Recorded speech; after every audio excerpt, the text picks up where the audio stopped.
pastor, si Pastor Pain. Okay, so tayo po yung natutuwa, no? Na ito po yung mga bata. Alam niyo, marami po mga bata po dito na nag-aaral po ng piano. Yun lang po sa ating ilaban, no? Ang anak ko ay nag-aaral po ng piano. Si Father Mickey, magaling na po yun ng piano, no? Kulang na naman practice. Si Brother Michael, nag-piano rin po sa Kaila.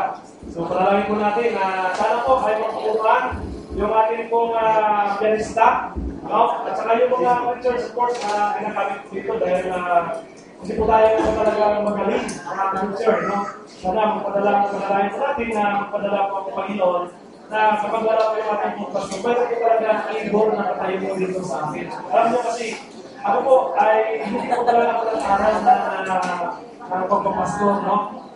Yun na nga, sabi ko minsan, natatawa nga ako pag ko sa bahay. Natanong ko yung sarili ko kapag ako yung nag-type dito sa harapan, tama ba yung sinabi ko doon sa maraming tao na sarili sa akin? Kaya madalas, lagi ko po sinasabi sa misis ko, no? Kapag ako yung nag-type ko dito, kamusta mo tayo yung sino doon? Okay ba? Pero pag sinabi ng misis ko na okay, pero hindi ko alam, baka misis ko lang nagsabi na okay, yung sa'yo naman, hindi ko okay, no? Sana po, gusto maganda siguro na maglagay mo tayo dito ano po yung tawag? Sa system box. So, saan ba tayo pwede mag-control, no? Kasi talaga po, hindi po talaga ako sincere na nag-aaral po ako ng pagka-picture talaga ako. Nag-aaral po ako sa medical, no? Talaga tamang din mo gusto. So, ganun naman ay isa lang ang konsyasyon ko na nawaan lang na yung mga apostol noon na ginamit ng Panginoon ay hindi din sila nag-aaral sa salita ng Diyos. Mayroon mga nag-aaral lang noon, parments, fisherman. So sila din ay hindi po talagang nag-aaral properly doon sa Bible school. But ginamit po sila ng Panginoon. Ang sa akin lang, gamitin tayo ng Panginoon. Kaya kung sinabi ni Pastor na, mag-ready ka dahil ikaw pa magdala ng message natin, ikaw ang mag-friends. Sige, harap tayo. Kaya isang araw po ito na inaral, no? Para na mayroon po tayo na pagsaluhan ngayong baga ng Diyos. So ngayong baga, ating po natin pasalamatan yung ating po mga bisita, no? Na ating po kapiling ngayong baga. Pero regular visioners po tayo na nakapiling po, no? So maraming salamat po sa inyong po pagdalo at sa pagpaunda ng mga invitasyon na ating po mga kapatid. Okay, so tayo po ay mag-aaral po ng salita po ng Diyos. At ipanalangin po natin itong mensahe ito. Actually, itong mensahe ito ay dinala ko na ito noong Friday kung tayo po ay nandito. At ang mensahe ni Brother Char kanina ay talagang nakakamangha. Hindi kami nag-usap na dalawa. Ngunit ito pong mensahe ko na dadalhin ay talagang mayroon din konektado o connection sa kanya kung sinabi ko kanina. Ang ating po teksto ay kunin po natin sa Book of Acts, chapter 16. At atin pong basahin ang chapter 21. Nakita niyo na po? Atin pong basahin ang, actually, ito po yung ating babasahin supposed to be is from chapter 16 verse 16 to 31. But for the sake of time, atin na po basahin yung 6 na talata. At atin pong simulan sa verse 21. Acts chapter 16, verse 21, basahin mo na lang yung 16 to 31, at atin po basahin na yung laban, ang 21 to 31. Ang text, tama ba ako? Nandiyan ba kayo? Atin lang po basahin dito yung 25 to 31, for the sake of time. Ang midnight from Silas prayed and sang praises unto God. Parang malabo, no? Dito tayo simulan natin sa 21 para medyo sa 16 na. Simulan natin sa 16. Sa gano'n tayo makuha natin ang kabuuan, no? And it came to pass as we went to prayer, a certain damsel possessed with the spirit of divinations met us, which brought her master's gain by soothsaying. Dito po sa Philippines, sabi ko dito, the same followed Paul and us, and cried, saying, these men are the servants of the Most High God, which show unto us the way of salvation. At dito sa 18, and this did the many days, but Paul being brave, Lord, and said unto the spirit, I command thee in the name of Jesus Christ to come out of here. And he came out the same hour. 19. And when her masters saw that the hope of their days was gone, they took Paul and Silas and threw them into the marketplace unto the ruler. 20. And brought them to the magistrate, saying, These men being Jews, to exceedingly trouble our city, and teach customs which are not lawful for us to receive, neither observe in Romans. 22. And the multitude rose up together against him, and the magistrates rent off their clothes and commanded to beat them. And when they had laid many stripes upon them, they cast into the prisons, charging the jailer to keep them safely. 24. Who giving received such a charge, cast them into the inner prisons, and made their feet fast in stock. 25. At midnight, Paul and Silas prayed and sang praises unto God, and the prisoners heard them. And suddenly there was a great earthquake, so that the foundations of the prisons were shaken, and immediately all the doors were opened, and everyone's bonds were loosed. And the keepers of the prisons, awaking out of his sleep, and seeing the prison's doors open, he drew out his swords, and would have killed himself, supposing that the prisoners had been killed. But Paul cried with a loud voice, saying, Do thyself no harm, for we are here. For we are all here. Then he called for a light, and struck him, and came trembling, and fell down before Paul and Silas, and verse 30, and brought him out. Sila po yung nilabas, no? Dito po natin po ito ating mamaya na mensahe. And brought him out, and said, Sirs, what must I do to be saved? And he said, Believe on the Lord Jesus Christ, and thou shalt be saved, and thy house. No? Maganda po kung sabi nila. Tayo po tayo dalangin. Ama namin Diyos, na nakita sa lahat, salamat po Panginoon sa umaga nito. Kayo po binigay sa amin po lahat. Kayo po aming pinapapurihan at pinasalamatan. At aming po tinataas ang iyong banal na pangalan sa aming po kalinahan sa umaga nito. At ngayong umaga Panginoon, sana po Lord ay magtabayan po kami. Buksan niyo po ang aming po mga isipan sa iyong salita. At sana po Panginoon, ito po ay tumubo sa amin po mga buhay po Panginoon bilang Kristyano. Ano man po mga kasalanan pa na nakita din po sa amin po Panginoon, sa isip, sa salita at sa gawa, Panginoon sa umagang ito. Kami po Panginoon ay humingi ng kapatawaran po Panginoon. Mawa po kayo sa amin, makasalanan po Panginoon, at ulit, sana po Panginoon ay linisipin po kami ng iyong pong banal na dugo. Pagkabayan niyo po ang mga sa amin, sana po Panginoon, ikaw po lamang sa mabigyan ng kamuguran sa amin po pagkikitan sa umagang ito. Itago niyo po ako Panginoon sa iyong pong likuran, ikaw po lamang sa mabigyan ng glory sa umagang ito. Pagkabayan po ang aming gawain na tumatapos po ito, pagkagumpay po po yun ang aming pinagawin sa ito sa bagay. Salamat po Lord. Ito po aming dalangin po salamat sa pangalan ng aming Panginoon sa Kristo Jesus. Okay, so dito po sa sinabi natin po makikita po natin dito na kung atin po basahin po yan mula sa verse 1, makikita po natin dyan sa chapter 16 ng Acts na si Paul at saka si Silas po ay nakulong po dyan sa Philippians. No? Ang nagpo po dyan, sila po ay nakulong. But dito po sa verse 16, atin po kapyawan, habang sila po ay naglalakad, si Paul at saka si Silas, papunta doon sa kabilang ilog para sila po ay mangharan doon sa dako na talaga na. Ay nakasalubong po sila nito ng isang babae na sinasapian ng masamang espiritu. No? At sa verse 15, atin po dyan makikita na habang naglalakad ito si Paul at saka si Silas, ay talagang sinusundan ito yung si Paul at saka si Silas. At makikita po natin dyan, sabi niya po dito sa verse 15, na nagsisigaw po siya, no? Nasabi niya po dito sa verse 15, the same followed Paul and us and cried, sabi niya, saying, These men are the servants of the Most High God, which you ask the way of salvation. Sa Tagalog, ang mga tao ito ay alipin ng katas-tasang Diyos. Ipinahayag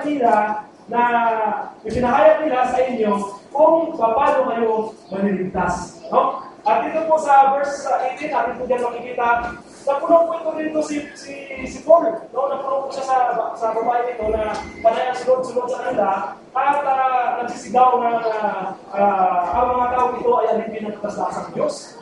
at nangangarap po sila ng kaligtasan. Nainis po dito si Paul, namuno po siya, at bigla niya binalikan, bigla niya binalikan, makita po natin ito sila ng babae, at sinabihan po niya ang masamang espiritu dito na lumayas ka sa babae yan.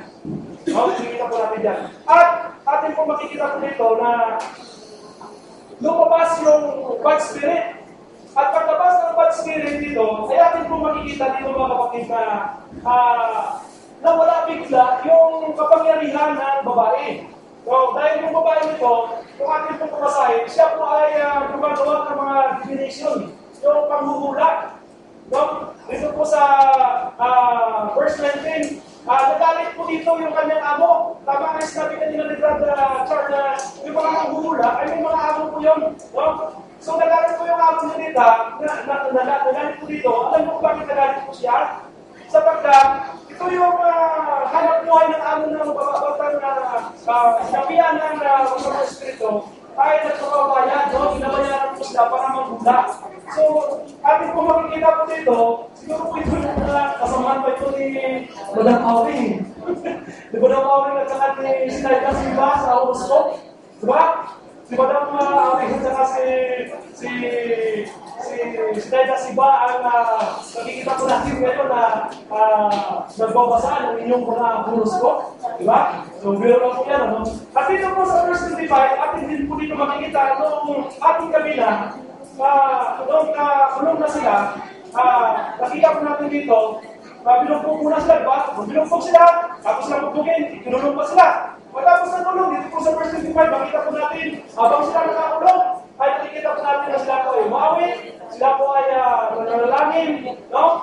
At nagkaroon po ng malakas na lindol. Dito po sa 29, makawan po natin yung iba, no? Makita po natin dyan na yung kwarta po ay bigla po siyang bumalikwat. No? Bumalikwat po siya dahil natulan po siya sa lakas na lindol. At naalala niya yung mga prisoners na nandun sa kulturan na bakit tumakas. O ano ang nangyayari dahil sa kulturan patay.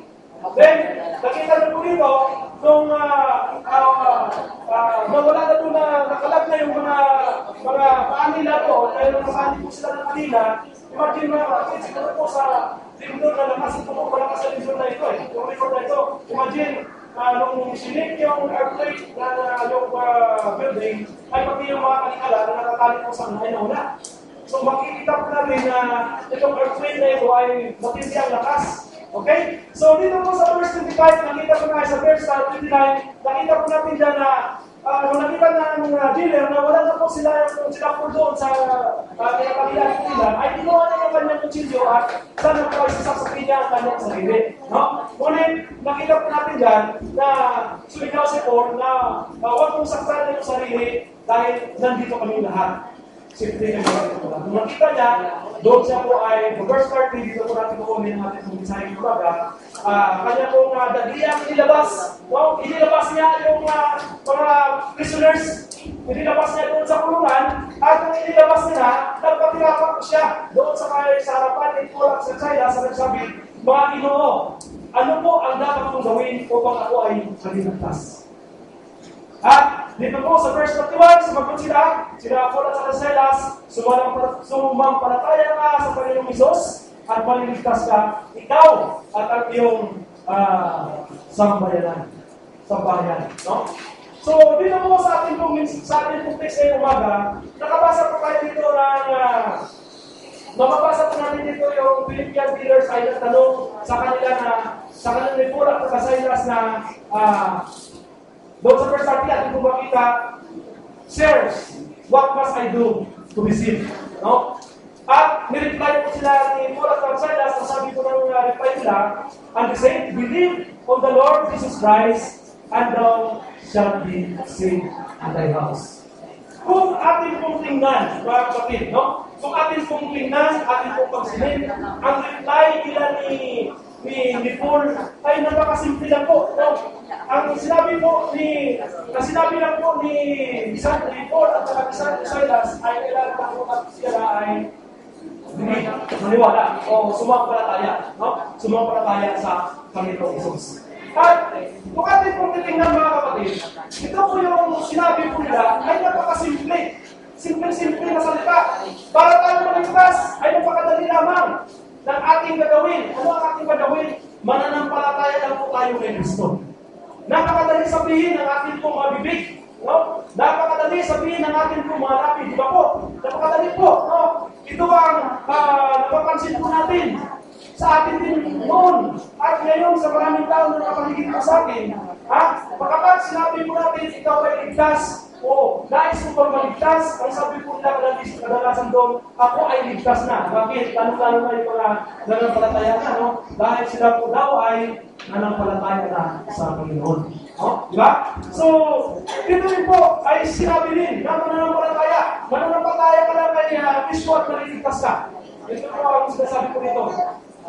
Kaya maraming tao ngayon, ang pagkakalam po nila, no? Kapag sinabi nila na sila ay nananampalataya sa Panginoong Kristo, automatic na sila ay ligtas na. Pero ang tanong ko ngayong umaga, kung ba naligtas po sila? Kagaya po ng ating po napakinggan ngayong umaga sa ating po sa school, no?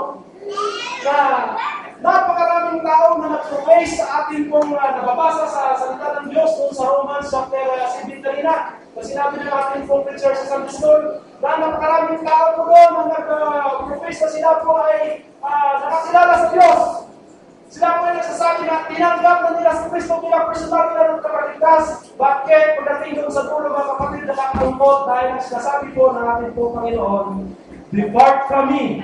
Sabi po ng ating po Panginoon sa Matthew chapter 7, sa Matthew chapter 7 verse 23, depart from me, I never knew you. No? Makikita po natin po dyan, no? Ang salita po nito na believe, mga kapatid, mananampalataya tayo, ay napaka-easy na banggitin po natin sa ating po mga labi. Right. No? Kadalasan, kapag tinitingnan po natin, paano tayo maligtas? Ligtas ako kasi nananampalataya ako sa Panginoong Kristo eh. But, ang tanong, totoo ba sila na ligtas? Dahil ang sabi ko dito, doon sa Matthew 7:21-23, ang sabi ng mga tao na nagsabi noon sa Panginoong sa Kristo, at hindi lang po tayo, kundi sinabi na ng mga tao noon, ng panahon pa ni Kristo, at ang sinabi ko doon sa panahon ng ating po Panginoong sa Kristo ay, depart from me, I never knew you. Dito po sa church natin, we find salvation by faith, without any works or human merit. No? Atin po dito lagi yan na sinasabi. Doon sa Ephesians chapter 2, verse 8 and 9, ang sabi po doon, tayo po lagi po tayo, pinangalandakan po natin dito na salvation by faith po tayo, no? Without any works. Masabi po doon sa Philippians chapter 2, verse 8 and 9, for by grace. Yan po ating pinag-awa dito, yan ang ating po dokumento po dito. For by grace are you saved, no? Through faith. And that not of yourself, it is the gift. But, dahil yan, it is the gift of God. Ito po yung biyaya po lamang sa atin. And not of us, is man, solvibus. No? Yan po tinuturo ko dito sa atin po. Kung atin pong tingnan ang Philippian dealers po, no? Sa atin pong text ko ngayong umaga, ay wala po siya talagang ginawa. May ginawa po siya dito para maligtas po siya? Sa tingin nyo, may ginawa po siya? Mga kapatid, atin po yan aralin ngayong umaga. Kung ano po ang ginawa. Bakit? Nagsabi lang siya na believe, naniniwala lang siya. Din siya po yung naligtas. At ang napakaganda po dito mga kapatid, nung naligtas ang dealer na ito, ay kasama pa ang kanya pong pamilya. Di ba? Doon sa verse 34, no? Oh. And when he had brought them into his house, he set men before them and rejoiced, believing in God and all his house. Dito sa 33, and he taught them the same hours, the night, and washed their lights, and was baptized, he and all his friends with. So dito po, makita po natin, hindi lang po ang Philippian jailers po dito ang naligtas, kundi ang kanya pong sambayanan ay naligtas din. Noong sila po ay sumampalataya sa ating pong Panginoon sa Kristo. So ngayong umaga ating pong tingnan kung ano pong uri, no? Anong uri anong katangian? Kasi katangian ito po ay nature, no? Nature ng faith ng jailer na ito. So, atin pong aralin muna yung nature of faith ng leaders. Meron po siyang dalawa, no? Una po dito ay ang give belief. At ang pangalawa ay yung heart belief. Pasensya niyo po, ngayon na ako nasulat. Heart belief. Alam nyo, tinatry ko sa bahay. Gusto ko sana dito, mayroon po tayong mayroon po tayong projector. Kasi inaamin ko po na mahina po ako sa spinning. No? At alam niyo sa kusina, kapag ako po ay nagdadrop ng mga liter, ay nagre-rely ako sa thesaurus ng computer. Kasi kapag balik spirit ko, dinetect ko na agad, nagdadrop na agad yung bago lang yung tamang spirit, no? So, sana po, panalangin po natin na pagkakaroon po tayo dito ng projector, sa ganun, magkalim dyan. Sa ganun, ipasok na namin sa plastic, then, labas dito, pag sinabi ko na ito yung literal faith, imbutin ko na dito, okay na. No? Sa presentation ko sa amin, ganoon po yun. So, ano po ba yung dalawang lecture na ito? So, ito yung first lecture of faith na nakita ko natin sa Jenner ay ang head belief. No? Ano ba ang head belief? Ang head belief, mga kapatid, ito po yung ibig sabihin po ay knowledge of the historical Christ. Ito din po. Knowledge of the historical Christ. Ibig sabihin, mayroon kang alam sa kasaysayan ng Kristo. No? Kaya knowledge sa historical na background ng ating pong Panginoong Kristo. So mayroon kang alam sa kasaysayan ng ating pong Panginoong Kristo na ito po ay dapat napaka-importante sa atin po na mga Kristyano. Dahil, napapansin niyo ba, ang tao, kapag tayo po nag-share doon sa mga tao, mga kapatid, napapansin niyo ba na yung tao na walang alam sa salita ng Diyos, diba? Yung tao na wala po siyang masyadong alam o karunungan sa salita ng Diyos, kapag sinira po siya sa salita ng Diyos, ay napakahirap po siyang siran at invite na mag-attend sa gawain, lalong-lalo po dito sa atin. Diba? Napapansin niyo po yun? Ngunit, kung napapansin niyo naman, yung tao naman na yung kayong alam sa salita ng Diyos, at alam kung sino ang ating pong Panginoong Jesucristo, mayroon po siyang knowledge, nakarinig po siya ng salita ng Diyos, hindi napakadali po naman siyang atakin at masiran ng salita po ng Panginoon. And right? Tama po po ako doon? Experience po natin po yan, no? Kaya, sa natural man, mga kapatid, kailangan bago po siya magkaroon ng faith o pananalig sa Diyos, kailangan po muna na siran po siya ng salita po ng Diyos. No? Kailangan mag-wish po tayo ng effort para itong tao ito ay makakarinig po siya ng salita ng Diyos at kahit siya po ay makakarinig ng salita ng Diyos, doon po siya ay magkakaroon ng pananalig sa ating po Panginoon Kristo. No? So, sinabi po yan sa Biblia, di ba? Sinabi po doon sa Romans chapter 10, verse 17. So then, faith coming by hearing, and hearing by the word of God. So doon sa natural man, bago po siya magkaroon ng faith doon sa Panginoon, ay dapat masilan po siya. No, ito pa yung ginagawa po natin sa ating po mga asawa, sa ating po mga anak. Ngayong mga anak po natin ay ang saved. No? Kailangan ay gagawin po tayong effort, mga kapatid, para sila po ay matarapin po natin sa gawain po ng Diyos. So, ginagawa po natin ito. Well, sabi po na sa Tagalog, kaya ang pananampalataya ay bunga ng pakikinig. At ang pakikinig naman ay bunga ng pangalan tungkol kay Kristo. No? So, paano mo gawin? Yung mahal mo sa buhay, mga kapatid, yung asawa na ikaw ay nandito tuwing linggo, yung asawa mo naman ay nandoon sa buwan o kaya doon sa kasingan, paano mo siya mawiwin kung wala kang move na ginagawa na palinggan mo siya ng salita ng Diyos? No? So sa natural man, sabi mo doon, so then, coming by hearing and hearing by the word of God. Kailangan silan po natin sila. Kailangan may effort po tayo na gagawin para sila po ay magkaroon ng pananampalataya sa ating pong Panginoon. Okay? So, una po, ang history, ang ibig sabihin po dito ay knowledge of the historical Christ. Ang pangalawa naman ay general acceptance. Ito po yung meaning ko ng belief ay general acceptance of the Bible. No? Ibig sabihin, napakahalaga na kapatid sa isang mananampalataya kay Kristo na siya ay naniniwala lubos sa core inspirations of the Bible. No? Paliwanag po. Kailangan, kung tayo po ay mananampalataya, hindi po lamang na tayo po ay meron knowledge sa background o sa buhay ng ating pong Panginoong Hesus, mayroon po tayong alam sa salita ng Diyos, kundi ang pangalawa, general acceptance of the Bible. Ibig sabihin, mayroon po tayong pag-accept at ating tinatanggap ang Biblia dahil ito po yung Biblia ay inspired by God. No? So, hindi po pwede na magkaroon po tayo ng pananampalataya. No, tingnan po natin. Hindi po ako musubay pa yan, ano? Hindi po pwede tayo magkaroon po tayo ng faith sa Panginoon. Hindi po tayo pwede sabi na magsasabi po tayo sa Panginoon na tanggap ko ang Panginoon, sumampalataya ako, nananalig ako sa Panginoon, then dito po sa Bible, ay hindi naman po natin tanggap yung Bible. Alright?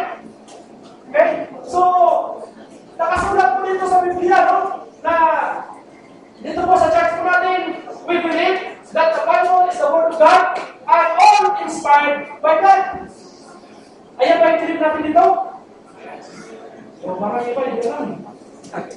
Doon sa 2 Timothy chapter 3 verse 16, ang sabi po doon, ito po yung ating po pinangawakan, dahil ang sabi po dito, all scriptures is given by inspiration. Sa Tagalog, ang lahat ng kasulatan ay kinasihan ng Diyos at nagamit sa pagtuturo ng katotohanan, sa pagtatama ng mga mali na katuruan, sa pagtuwid sa likong gawain, at sa pagsasanay para sa pagtuwid na pamumuhay. No? So yun po yung ating pong pinapaniwalaan na yung Word of God, ito po yung Biblia na ating pong binabasa ng mga kapatid ay inspired. Kaya hindi po pwede na ang tao na nasasabi na, di ba, sa ngayon, sinabi po ng ating pong preacher kanina sa Sunday school po natin eh. Di ba? Nakakalungkot din na maraming tao na nagsasabi, sila ay sumasampalataya sa ating pong Panginoong Kristo.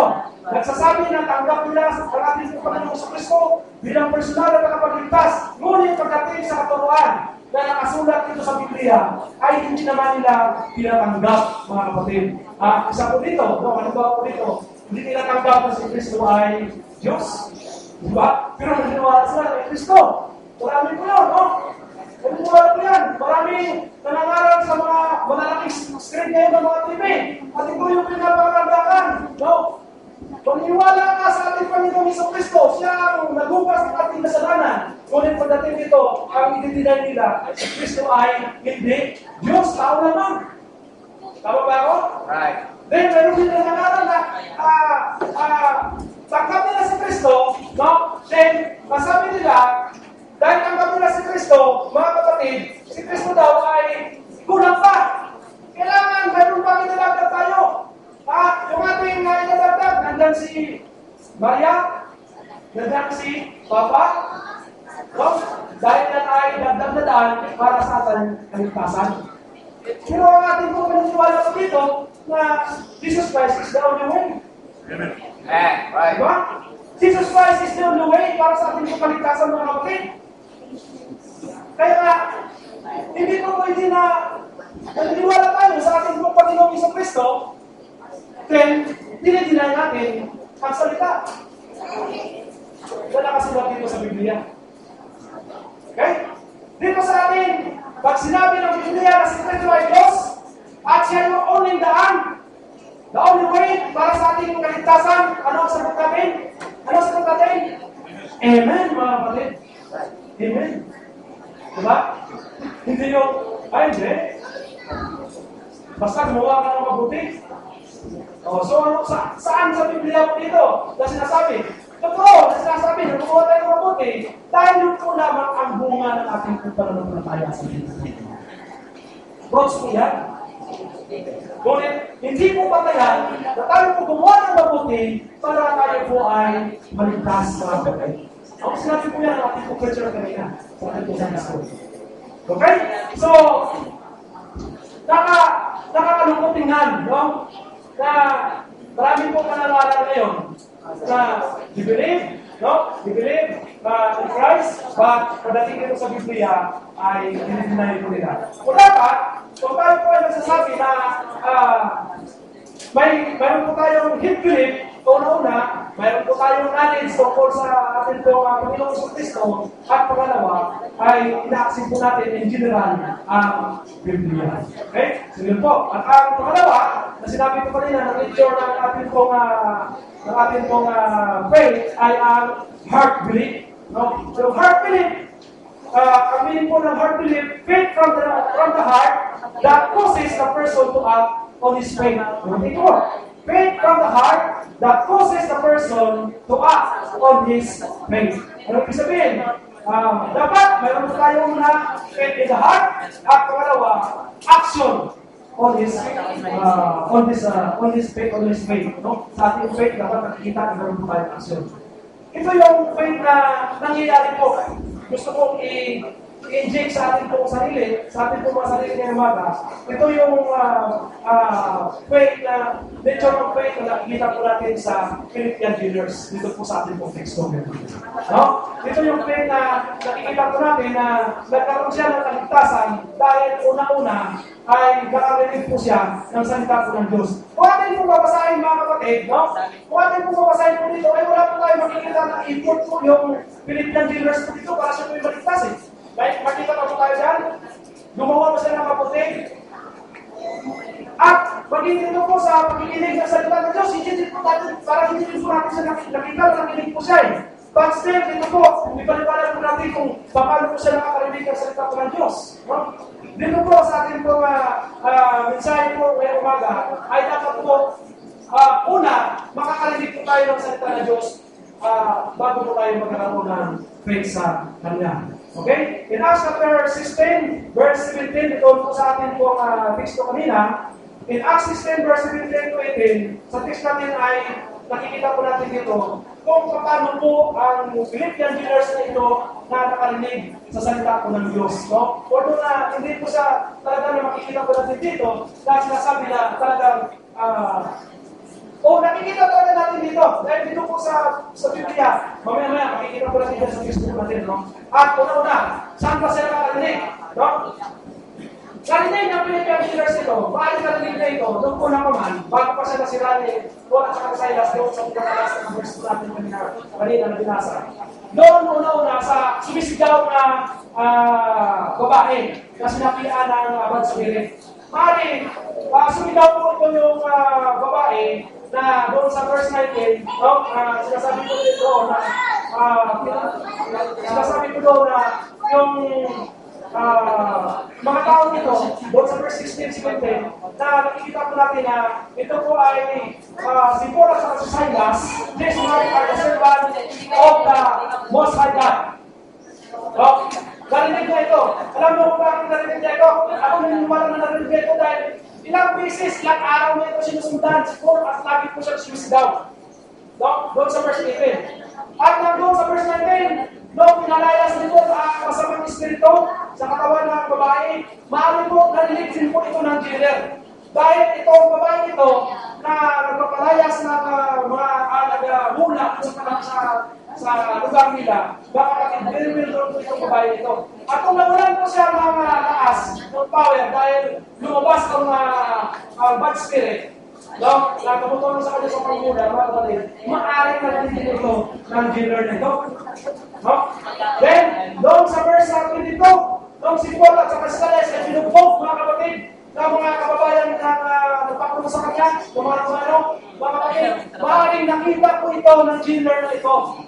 Kung paano nanindigan, no, sa testimony nila ni Paul at sa Silas, kung paano sila binugbog at paano sila tumayo doon sa mga natutunan po nila ng Paul kay Kristo. No, dahil doon, bubugin ka, sasabihin ko ito. Dito ka sa atin, di ba? Sabihin lang, bubugin ka. Renounce your faith, no? So dito po, hindi po sila, nakita po natin dito na hindi po ito maaari na yung dealer na ito ay hindi nakarinig. Narinig na ito. Narinig niya. Doon sa verse 25, makikita po natin sa ating context na kanina, na nung umawi, at nagpanalangin, no? Si Paul at saka si Silas, nung malakas ang awit nila, dahil nakikita po natin dito, narinig eh. Sinabi po dito sa Biblia, na narinig ng mga prisoners yung kanilang prayers at awit. Di ba? Alright? Then, gaano ba kalayo yung dealer na ito doon sa mga prisoners? Malayo ba talaga? Tayo doon nasa sa kabilang na kwarto at narinig na rin yung mga awit nila ito at mga prayers na reform. Then, the same, sasabi po natin na ito ang dealer na ito ay nakarinig ng salita ng Diyos. Then, sa verse 22, dito na, formal na natin nakikita na siya mismo at ang kanyang pamilya ay naligtas dahil nakarinig po siya ng salita po ng Diyos. Ito po, ang sabi po, and they spake unto him the word of the Lord and to all that were in this house. No? Makita po natin na ito po, nakita natin na narinig talaga. At ang dalawang lecture na ito ng faith ay pareho na naranasan ng Philippian leaders. At dahil po dito, and because of this, ito ang nag-cause ng aksyon. No? Ito ang nag-cause ng aksyon na siya ay magbabaptize. Ito po yung sinasabi ko kanina na may cause. No? Kailangan yung ating pong faith, yung heart belief natin, yung heart belief ay kasama po yung action o yung pong resulta. At ang result ko dito sa verse 33 at sa 34, nakikita ko natin, dalawa ang resulta para sa atin. Diyantragaan na baptism, then sila po nakikita po natin na sila po sa tatlo ay natuwa, rejoice. Okay? Nakikita po natin. So, dapat mararanasan po natin ito. Mararanasan yung head belief at saka yung heart belief. Then, pangalawa, na punto po natin pong kukunin niya yung umaga na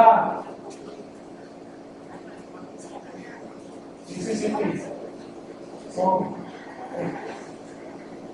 okay. Bakit kailangan natin ang sumampalataya sa ating pong Panginoon? Bakit kailangan mga kapatid? No? Tatanong niyo na ba yan sa sarili niyo? Bakit kailangan itong sumampalataya? Dahil po tinuturo ng Biblia. Then, una-una, makikita po natin na tayo po ay man is sinner. Una-una po yan. Kailangan natin, dahil tayo po ng mga tao ay sinner. Okay? So, dahil sa ating pong kasalanan, tayo po ngayon ay hindi nakapagbigay ng glory sa ating pong Panginoon. Ha? Do you remember the word hamartia? Ibig sabihin ay miss the mark. Okay? Yung hamartia, yun po yung Greek word na sin, mga kapatid. Alright? Narinig na po yun. Hamartia. Na ang Greek words ng sin nito na hamartia, na ibig sabihin po ay miss the mark. Miss the mark. Ibig sabihin ng miss the mark because of sin, ang tao ay na-miss. No? He miss or we miss the purpose of his being. Ibig sabihin, pinito tayo na gawin ang ating duty sa Diyos. At ano ang greatest duty po natin sa Diyos, mga kapatid? Doon sa Ecclesiastes 12:13, ang sabi po doon, let us hear the conclusion of the whole matter, fear God and keep His commandments, for this is the whole duty of man. Ano po ang duty po natin, mga kapatid? Man was created to reflect the glory of His Creator. But he has missed, na-miss po natin. This aim has come shortly of the glory of God doon sa Romans 3:23 na hindi po tayo nakaabot doon dahil sa ating pong mga kasalanan. No? Na-miss po natin. At ang ating pong duty, no? Ano po ba ang ating pong duty, mga kapatid, sa ating pong Panginoon? Kapatid, alam mo ba kung bakit nabubuhay tayo dito sa mundo ito? Alam mo ba, mga kapatid? Ano ang purpose? Ha? The main purpose kung bakit tayo po ay nabubuhay tayo, bakit po ay nandito po tayo sa lupa ito, at bakit binigyan tayo ng Diyos ng hininga, mga kapatid, ang purpose po, ang main purpose po, mga kapatid, para po siya ay bibigyan po natin ng glory. So dahil tayo po nagkaroon ng kasalanan, mga kapatid, na-miss po natin yun.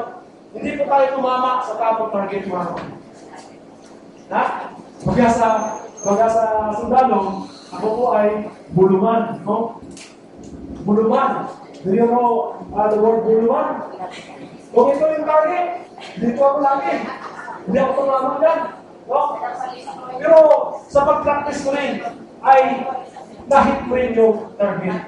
No? So dahil tayo po ay nakasalanan, mga kapatid, tayo po ay nakasalanan, yun po ang nangyayari, na-miss po natin.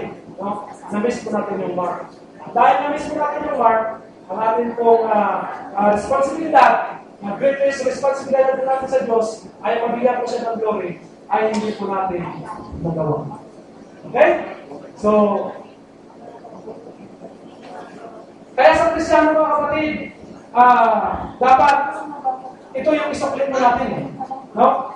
Ito yung ibalik po natin na sa buhay po natin, alalahanin po natin, na sa araw-araw ng buhay po natin, mga kapatid, binigyan ka ng hininga ng Diyos, binigyan ka niya ng kalakasan, binigyan ka niya ng provision, at higit sa lahat po, mga kapatid, alalahanin po natin ng mga Kristiyano na tayo po ay iniligtas, ang ating pong Panginoong Jesucristo ay pinako doon sa krus ng Kalbaryo, nilinis na tayo sa ating mga kasalanan sa pamagitan ng kanyang dugo, ibinuhos niya ang kanyang dugo doon sa krus ng Kalbaryo, at namatay po siya doon sa krus ng Kalbaryo, at higit sa lahat, namatay po siya doon dahil para po sa atin po na ating pasa.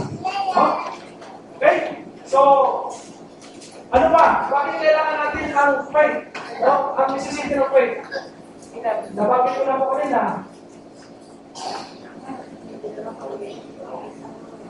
Natulitin mo. So, praise God. No?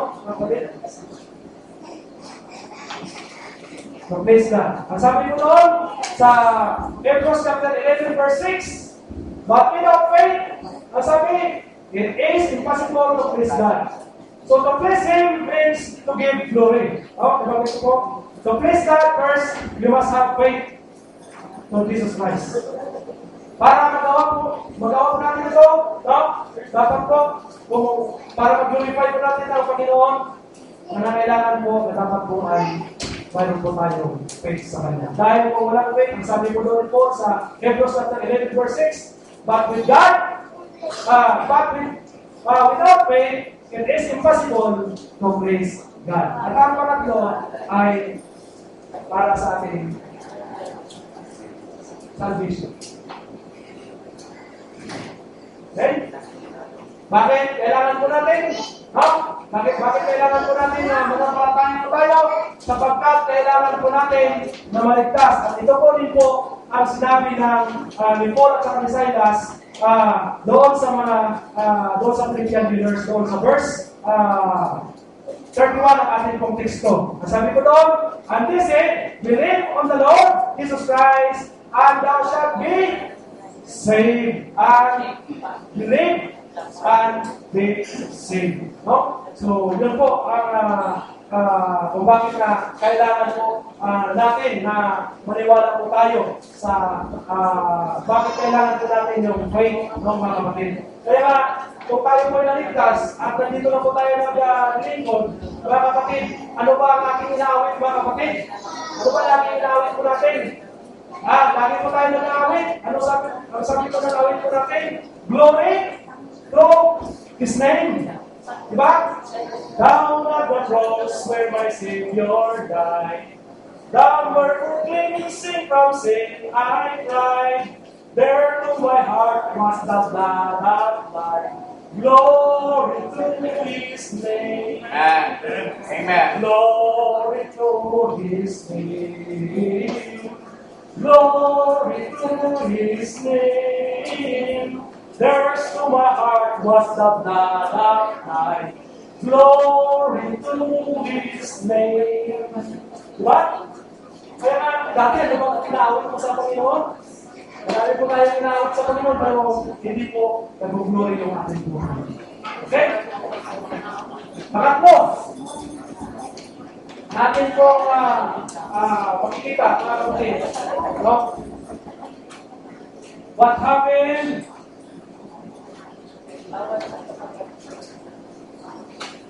when one believed on the Lord? Ano ang mangyayari? Marami po tayong bisita pa dito ngayong umaga. Mga kapatid, tayo po ay naniniwala sa ating pong Panginoon. Napakaraming bagay ang mangyayari sa atin. At dapat napurihin po natin siya. Dahil una-una mga kapatid, kung tayo po ay sumampalataya sa ating pong Panginoon, una-una po mga kapatid na mangyayari po sa atin, makikita sa atin po mga kapatid, no? Ang una-una na mangyayari, no, ay magkaroon po tayo ng access to God's grace, mga kapatid. Access to God's grace, makita po natin po dyan sa Ephesians chapter 2 verse 18, mga kapatid. For through Him, Christ, we both have access by one Spirit unto the Father. Ibig sabihin po dito yung access dito, mga kapatid, may access po tayo sa ating pong salvation at sa ating pong prayer, mga kapatid. Hindi lahat ng tao, sinabi ko kanina, nag-preacher po natin sa Sunday School, sinabi ko kanina, na hindi po lahat ng tao doon ay may access na makapasok sa kanilang Diyos. Kundi ang mga tao po lamang na nakaranas po ng ganito. At higit sa lahat mga kapatid, ang tumanggap lamang sa atin pong Panginoong Kristo. Kaya ano ang ating ginagawa ngayon? At ang ating pong ginagawa, ang ating pong nasa isip natin, kapag tayo po nananalangin mga kapatid, alam po natin na sasagutin po ng Diyos, in due time, kung hindi man ngayon, in due time, sasagutin po ng Diyos sapagkat mayroon po tayong access sa Kanya sa ating pong prayer mga kapatid. Pangalawa, tayo po ay kinumpok, adoption. Doon sa Galatians chapter 4 verse 5, to redeem them that were under the law, that we might receive the adoptions of children by Jesus Christ. Okay? Ano ba ang adoption mga kapatid? Kinumpok po tayo. Ha? Imagine mo, kung ikaw po ay hindi po anak ng Diyos mga kapatid, hindi po tayo kukumpin. Ngayon, nagkaroon po tayo ng adoption sapagkat tayo po ay nagsampalataya o nanali po tayo sa kanilang po anak. Okay? Pangatlo, meron po tayong elected. Nailig po tayo. Pinili po tayo sa kaligtasan. In 1 Peter chapter 1 verse 2, elect according to the foreknowledge of God the Father. Ephesians chapter 1 verse 4, chosen in Him before the foundations of the world. Pinili po tayo. In John chapter 15 verse 16, you have not chosen me, but I have chosen you. No? Saan tayo pinili mga kapatid? Pinili po tayo ng Diyos para tayo po ay maligtas. Okay? Next, mayroon po tayong heavenly citizenship. In Philippians chapter 3 verse 20, for our conversation, ano ba conversation nito? Ibig sabihin po nito mga kapatid ay citizenship in heaven. From whence also we look for the Savior. Ibig sabihin mga kapatid, tayo po ngayon, doon sa mga 16 years old, sa mga 16 years old po nito, bakit ko na po ito eh. Kung ikaw ay 16 years old, doktor ka. Kapagkat, mayroon kang dual citizenship. Mayroon kang 16 years old, mayroon po yan, senior citizenship. At doon sa langit, ay mayroon kang heavenly citizenship. Okay? Sumunod, new creation. Sa 2 Corinthians chapter 5 verse 17, ang sabi po dito, therefore, if any man be in Christ, he is a new creature. All things are passed away, behold, all things are become new. Ito mga kapatid, natutuwa ba kayo dyan? Tinanggap po natin ang Panginoong Jesucristo. Nabago po nga sa atin. Ha? Una, ano ba ang buhay natin sa harap ng Diyos? Ano ba ang ginagawa natin dito? Puro kamalwala na ginagawa natin mga kapatid. Naniwala ba kayo? Sa mga lalaki na medyo mapurma, pag-6 dito, pag-6 doon. No? Yung nakita niya na yung Panginoong Jesucristo, nung nagtiwala na siya, kung nanalig siya sa Panginoong Jesucristo mga kapatid, stick to one lang siya. Ganyan siguro noon ang ginagawa ni Brother Rick. Kawawa ng Rick. Medyo lang mga kapatid. So, nakakatuwa tingnan. Kapag tayo ay tumanggap o naniniwala o nananalig sa ating Panginoong Jesucristo, ang buhay natin ay nabago. Dati, manginginom po tayo. Dati, nagmamaliwanag po tayo. Dati, nagsasyapo po tayo.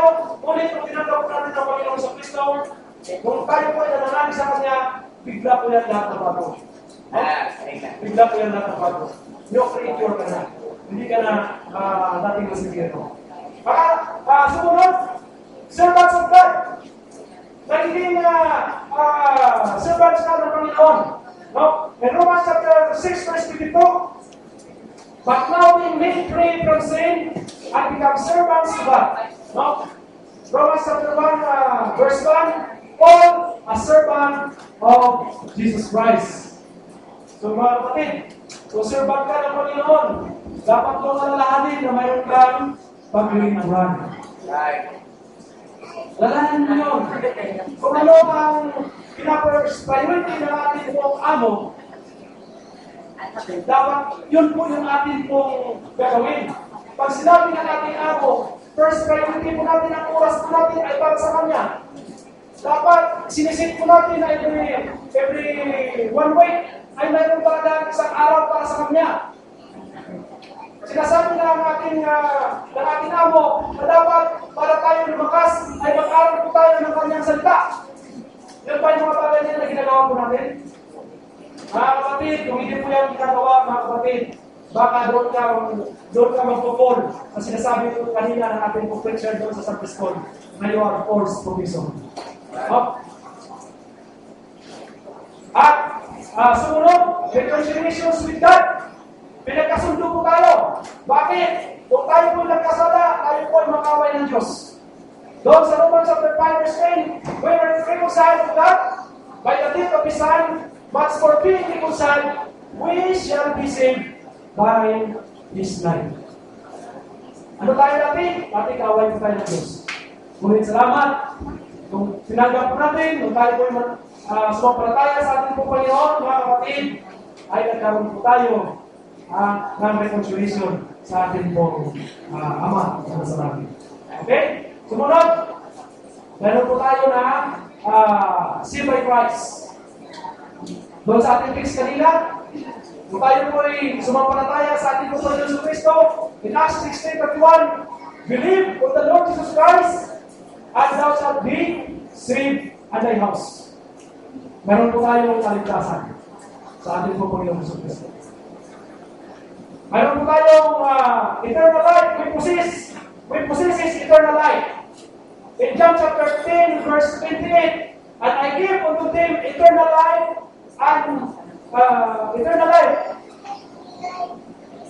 they shall never perish. Doon sa 1 John chapter 5, verse 13, that ye may know that ye have eternal life. Okay? Next, ito po, matuwa po tayo dito.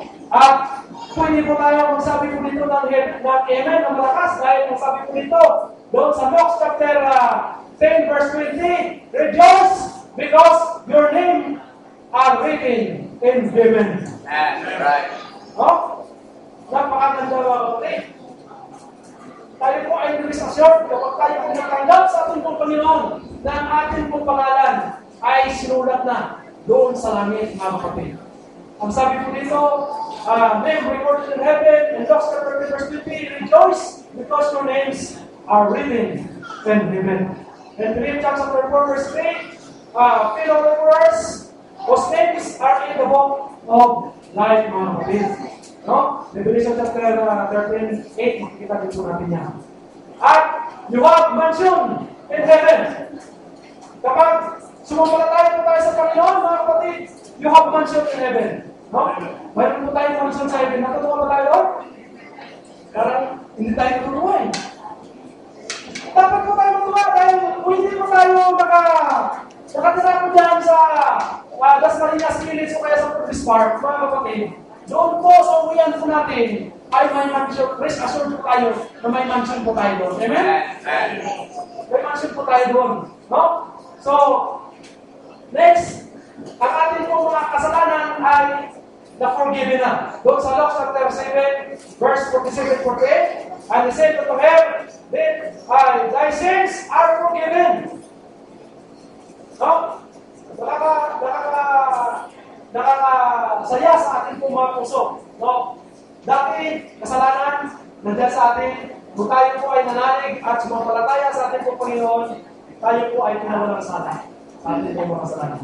We are justified. Masabi ko doon, pinawalang sala po tayo. In Romans chapter 5, verse 1, therefore, being justified by faith, we have faith with God.